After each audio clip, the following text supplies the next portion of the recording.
மழையில் நனைஞ்சாதான், மழை நனைஞ்சாலே இதான், மூக்கில் தண்ணி வடிய ஆரம்பிச்சிடும், தும்மலாக வர ஆரம்பிச்சிடும், சளி பிடிச்சிடும், இருமல் வந்துடும். மழை வந்தாலே ஒரு பிரச்சனையாக இருக்குது. நம்ம சேனலை சப்ஸ்கிரைப் பண்ணாதவங்க சப்ஸ்கிரைப் பண்ணுங்கள். அதுக்கு பக்கத்தில் நம்ம பெல் பட்டனில் இருக்கிறோம், மறக்காமல் கிளிக் பண்ணுங்கள். இந்த வீடியோ பிடிச்சிருந்தா மற்றவங்களுக்கு ஷேர் பண்ணுங்கள். ஸோ மழை விழுந்தாலே இந்த சளி தொந்தரவு, நம்ம ஆஸ்பத்திரி வீடுன்னு சொல்லி அலைய வேண்டி இருக்குது. ஏன், எதுக்காண்டி வருது அப்படிங்கிறத இன்னைக்கு பார்க்க போகிறோம். சளி, இருமல், காய்ச்சல் அது குழந்தைகளுக்கு அதிகமாக வர்றதுக்கு என்ன காரணம் அப்படின்னு சொல்லி கேட்டிங்கன்னா, குழந்தைகளுக்கு பொதுவாகவே கபநாடி அதிகமாக இருக்கும்.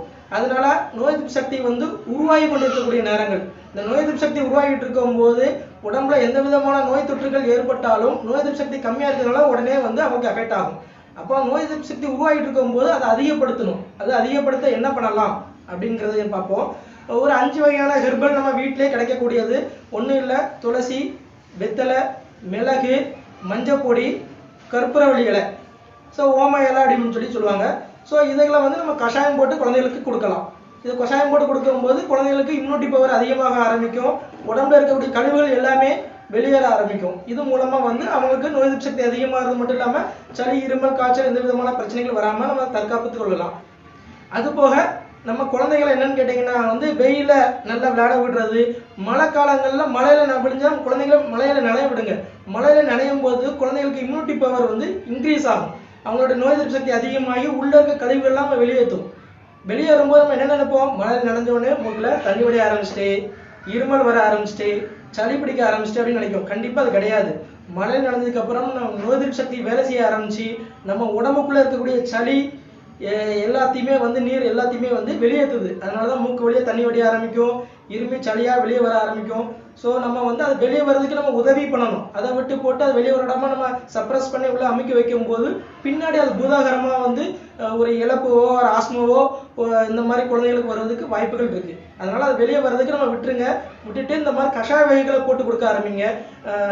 குழந்தைகளுக்கு கொடுக்கக்கூடியது எது அப்படின்னு சொல்லி கேட்டிங்கன்னா, இனிப்பு வகைகள் அதிகமாக கொடுத்துடாதீங்க. பால் சம்பந்தமான பொருட்களை அவாய்ட் பண்ணுங்க. அவன் குடிக்கிறதே சத்தான உணவு தான், அந்த பால் மட்டும்தான், அதுவும் குடிக்கக்கூடாதுன்னு என்ன சார் இது, சாப்பிடவும் மாட்டேங்கான் அப்படின்னு சொல்லி நீங்கள் நினச்சிங்கன்னா பாலில் நல்லா தண்ணி கலந்து கொடுங்க. இப்போ வரக்கூடிய பால் எல்லாமே தண்ணியாக தான் இருக்குது, அது வேறு விஷயம். அது கூட மிளகு, மஞ்சப்பொடி, பனங்கற்கண்டு சேர்த்து கொடுத்தீங்கன்னா குழந்தைங்களுக்கு இம்யூனிட்டி பவர் நல்லா இருக்கும். அதனால பால்னால வரக்கூடிய இந்த சளி தொந்தரவு அதிகமாகிறதுங்கிற பிரச்சனையும் இல்லாமல் பார்த்துக்கலாம். இந்த மஞ்சப்பொடி அப்படிங்கிறது நீங்கள் கடையில் வாங்குறத விட நம்மளே ரெடி பண்ணிடணும். அது எப்படி அப்படின்னா, பொங்கலுக்கு கிடைக்கும் பார்த்தீங்கன்னா பச்சை மஞ்சள், அதை வாங்கி பொடிசா நறுக்கி காய வச்சு அது நல்லா காஞ்சதுக்கு அப்புறம் பார்த்தீங்கன்னா மேலே உள்ள தோல்லாம் உதிர்ந்துடும். ஸோ அதை திரிச்சு வச்சுட்டு நீங்கள் யூஸ் பண்ணுங்க, ரொம்ப நல்லது.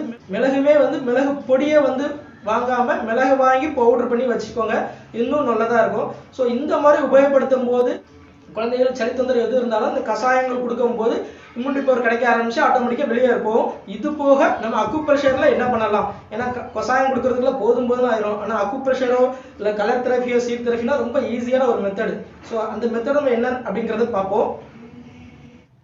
நம்மளுடைய தம் ஃபிங்கர் தலைப்பகுதி.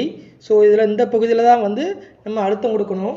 ஸோ சளி தொந்தரவு எது, மூக்கடைப்பு இந்த மாதிரிலாம் இருந்ததுன்னா இந்த பகுதியில் நம்ம அழுத்தம் கொடுத்துட்டு வரலாம். இதில் தேவைப்படுச்சு அப்படிங்கிற பட்சத்தில் நம்ம மிளகு, வெந்தயம், ஸோ இந்த மாதிரி பாடி ஹீட் அதிகமாக இருந்தால் வெந்தயம் ஊட்டலாம், சளி அதிகமாக இருந்ததுன்னா மிளகு ஊட்டலாம், வெத்தலை ஊட்டலாம், அப்படி இல்லைன்னா கற்பூரவள்ளி, இந்த பார்த்திங்கன்னா கற்பூரவள்ளி இலை, ஸோ இந்த கற்பூரவள்ளி இலை இதெல்லாம் ஊட்டலாம். இது நம்மளுடைய நுரையீரல் பகுதி. இந்த நுரையீரல் பகுதியில் அழுத்தம் கொடுக்கும்போது உள்ளே இருக்க சளி, நீர் எல்லாமே வெளியேற ஆரம்பிக்கும். இதை நைட்டு இப்படி படுக்கும்போது இப்படி ஓட்டிட்டு வந்தீங்கன்னா உங்களுக்கு உள்ளே இருக்க சளி எல்லாமே கலைச்சி கொண்டு வரும். ஸோ கற்பூரவள்ளி இலை கிடைக்கல அப்படிங்கிற பட்சத்தில் நம்ம மிளகு ஊட்டலாம். ஸோ மிளகு நம்ம இந்த பகுதியில் ஒட்டலாம், கற்பூரவள்ளி இலை, வெத்தலை ஒட்டலாம். ஸோ இந்த மாதிரி ஒட்டிட்டு வரும்போது நமக்கு சளி தொந்தரவு எல்லாமே நல்லா வெளியேற ஆரம்பிக்கும். மூக்கடப்பு, த்ரோட் இன்ஃபெக்ஷன் இருந்தது அப்படிங்கிற பட்சத்தில் என்னென்னு கேட்டிங்கன்னா இதுலேயும் மிளகு ஒட்டலாம். அப்படி இல்லைன்னா கருப்பு கலர் உங்களுக்கு நோய் எதிர்ப்பு சக்தி அதிகரித்து உள்ளே இருக்க சளி, இருமல் இந்த மாதிரி பிரச்சனையை சரி பண்ணக்கூடியது. ஸோ இதில் நீளமாக ஒரு கோடு மட்டும் போட்டிங்கனாலே போதும், உங்களுக்கு அந்த பகுதியில் இருக்கக்கூடிய சளி எது இருந்தாலுமே களைச்சூட்டி இம்யூனிட்டி மூலமாக அதை வெளியே கொண்டு வரும். இது கூட நீங்கள் மூச்சு பயிற்சி இந்த மாதிரி இதெல்லாம் பண்ணலாம். இதில் வெத்தலை ஒட்டலாம், துளசி ஒட்டலாம், கற்பூரவள்ளி ஒட்டலாம். ஸோ இந்த மாதிரி இதெல்லாம் ஒட்டி நம்ம நோய் எதிர்ப்பு சக்தி அதிகப்படுத்திக்கலாம். அக்குப்ரெஷர் ரொம்ப முக்கியம். ஸோ இதில் நம்ம அக்குப்ரெஷர் கொடுத்துக்கலாம். இந்த மாதிரி பம்பிங் பண்ணலாம். பம்பிங் பண்ணும்போது இந்த இடத்துல அழுத்தம் கொடுக்கும்போது உள்ளே இருக்கக்கூடிய லங்ஸ் நல்லா வேலை செஞ்சு உள்ள இருக்கிற சளியெல்லாம் வெளியே கொண்டு வர ஆரம்பிக்கும்.